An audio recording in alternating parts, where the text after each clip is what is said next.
दोस्तों, आप सब ये बात जानते हो कि पिछले 20 सालों से हमारी एमआरएफ डील ऐसे ही पेंडिंग में पड़ी हुई है, जिसका नतीजा आज ये हो रहा है कि हमारी वायुसेना के पास जो आज 42 फाइटर जेट की स्क्वाड्रन होनी चाहिए थी, वहीं पर इस समय हमारी वायुसेना के पास आज केवल 31 फाइटर जेट की स्क्वाड्रन ही बची हुई हैं। और इन 31 फाइटर जेट की स्क्वाड्रन में से भी अब जल्द ही 2 फाइटर जेट की स्क्वाड्रन और घट जाएगी। और आपको बता दें कि एक फाइटर जेट की स्क्वाड्रन में 18 से 24 फाइटर जेट होते हैं। इस समय हमारी वायुसेना की फाइटर जेट की घटती हुई स्क्वाड्रन को देखते हुए हमारी डिफेंस मिनिस्ट्री ने एक स्पेशल कमेटी को बनाने का फैसला लिया है। और हमारी इस कमेटी का ये काम होगा कि जितनी भी हमारी वायुसेना की डिफेंस डील पिछले लंबे समय से पेंडिंग में पड़ी हुई हैं, उन सभी डील को कराने में हमारी ये स्पेशल कमेटी हमारी वायुसेना की मदद करेगी। इस समय हमारी डिफेंस मिनिस्ट्री की तरफ से ये भी फैसला लिया जा रहा है कि जो हमारी एमआरएफ डील पिछले लंबे समय से पेंडिंग में पड़ी हुई है, इस डील को हमको एक साइड करना होगा और इसकी जगह पर हमको इमरजेंसी बेसिस पर कुछ फाइटर जेट की फ्लीट को जल्द से जल्द खरीदना होगा, ताकि हमारी वायुसेना में घटती हुई फाइटर जेट की स्क्वाड्रन को मेंटेन रखा जा सके। और हमारी इस स्पेशल कमेटी के पास इस समय केवल 2 ही ऑप्शन होने वाले हैं। पहला ऑप्शन तो यह होगा कि हम तुरंत ही फ्रांस से 36 रफाल फाइटर जेट की डील को लेकर बातचीत करना शुरू कर दें। और अगर हम फ्रांस से 36 की संख्या में रफाल फाइटर जेट को लेते हैं, तो हम फ्रांस के रफाल फाइटर जेट के F4 वर्जन को खरीदेंगे और ये एक गवर्नमेंट टू गवर्नमेंट डील होगी। और दूसरा ऑप्शन हमारी इस स्पेशल कमेटी के पास ये होगा कि हम अब 4.5 जनरेशन के रफाल फाइटर जेट को ना खरीदकर सीधे ही अपनी वायुसेना के लिए एक 5th जनरेशन के फाइटर जेट को खरीदें।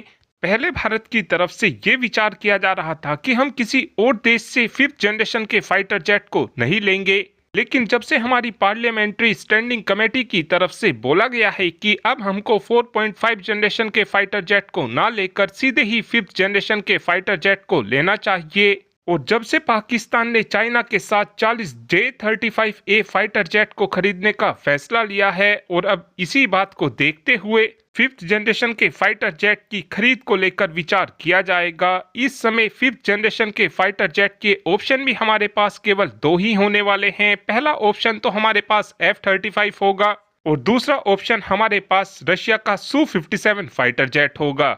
अगर हम पहले ऑप्शन की ओर जाते हैं, यानी कि अगर हम F-35 फाइटर जेट को लेने जाते हैं, तो अमेरिका इतनी आसानी से भारत को F-35 फाइटर जेट नहीं देगा।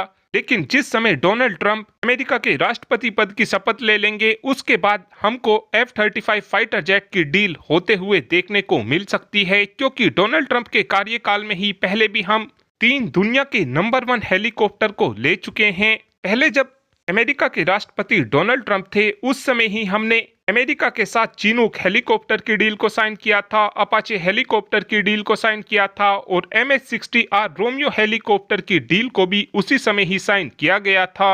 और इस समय हमारे पास जो दूसरा ऑप्शन Su-57 फाइटर जेट का होने वाला है, तो आपको बता दें कि अभी Su-57 फाइटर जेट रशिया की वायुसेना को भी 2029 से मिलने शुरू होंगे।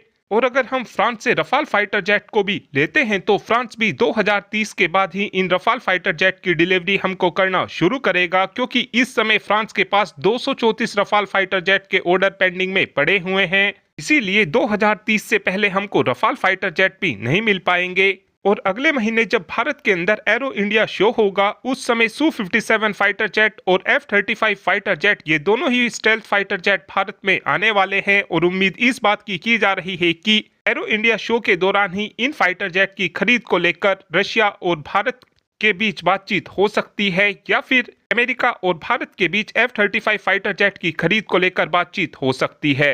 और आपको बता दें कि इस समय अमेरिका के पास वो कैपेबिलिटी मौजूद है कि अमेरिका केवल 2 से 3 सालों के अंदर अंदर ही भारत को F-35 फाइटर जेट बनाकर दे सकता है। लेकिन अब ये देखना अहम होगा कि क्या भारत की तरफ से 4.5 जनरेशन के फाइटर जेट को लिया जाएगा, या फिर भारत की तरफ से सीधे ही 5th जनरेशन के फाइटर जेट को लिया जाएगा। और अब आप ही कमेंट कर बता सकते हैं कि क्या हमको इमरजेंसी बेसिस पर 4.5 जनरेशन के फाइटर जेट को लेना चाहिए, या फिर आपका ये मानना है कि हमको 5th जनरेशन के फाइटर जेट को लेना चाहिए। इस बात का आंसर आप कमेंट बॉक्स में दे सकते हैं। Thanks for watching this video. Have a good day.